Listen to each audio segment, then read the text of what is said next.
Can you give me one case study, one special story where a patient had a conversation with one of your nutritionists and their life started having huge changes? Like, do you have like one of those examples where you can share with me? So actually, a really fresh case from this week.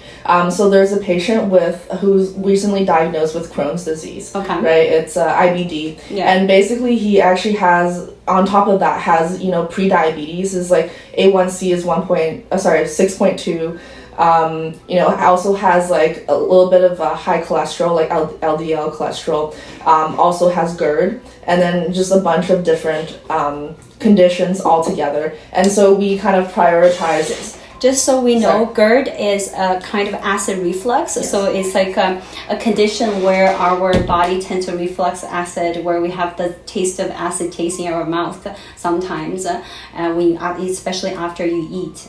And all those other conditions are very common, so we don't have to explain it. Just go ahead. Sorry. Yeah, so in this case, it's very complex. There's like multiple conditions all at once, and so we have to first prioritize what are the things we want to tackle first. And over a period of time, or several months, like how do we resolve all of these? And so the first on our list was addressing the Crohn's, right? So Crohn's has 3 phases, right? So there's like flare-ups, and there's also remission, and there's like an in-between. Yes. And so when he was working with his doctor, it was around the flare-up stage, and then by the time he saw us, he was kind of going towards remission around phase 2. And then so there are different diets for phase 1, 2, and 3. Yes. And so we put him on certain diets, and that included, making sure that all the fruits and vegetables are cooked.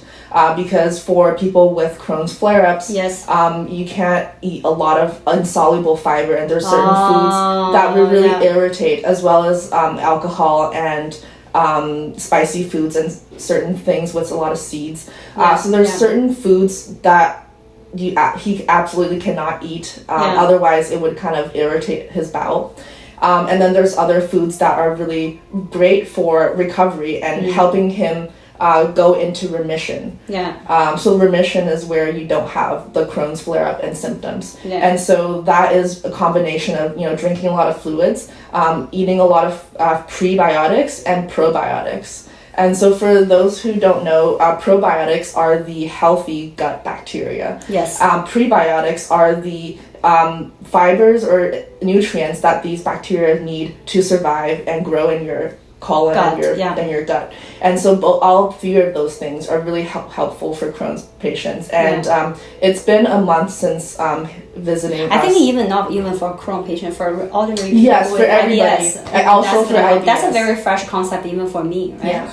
I think the pre-fibers, the fibers that's for the probiotic, for the gut healthy bacteria, they need food as well. And they need the food that's like more sync with what they want. Exactly. So that's something really, really, I think that's next time we can delve into deeper to help the general public with IBS as well. And because this concept is very new. Probiotic, everybody knows you need a healthy bacteria. But in terms of, you need to give those healthy bacteria in your gut also the healthy food as well. This is a very new concept for me. Yeah, there's a lot of research. Actually, some of my friends who are doing like PhDs at Harvard, specifically on the gut relationship, like gut-brain relationship, and also how your microbiome in your gut really affects so many different things, as well as certain health risks. But happy to report that patient with Crohn's, he's been with us for a month, and after several visits, today we actually just met with him, and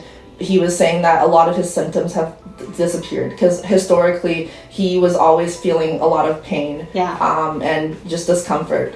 And so it's been going really well, and I think next time when we check up with him in the new year, hopefully he'll be in remission. So that's amazing. I think what you guys do are amazing, and as long as we're helping the patient and providing like those values to the public, right? I think you are going to do a great job, and I really hope your company will start well and started next year when I see you. Probably we can work something together as well. Okay? Yeah, thank you so much.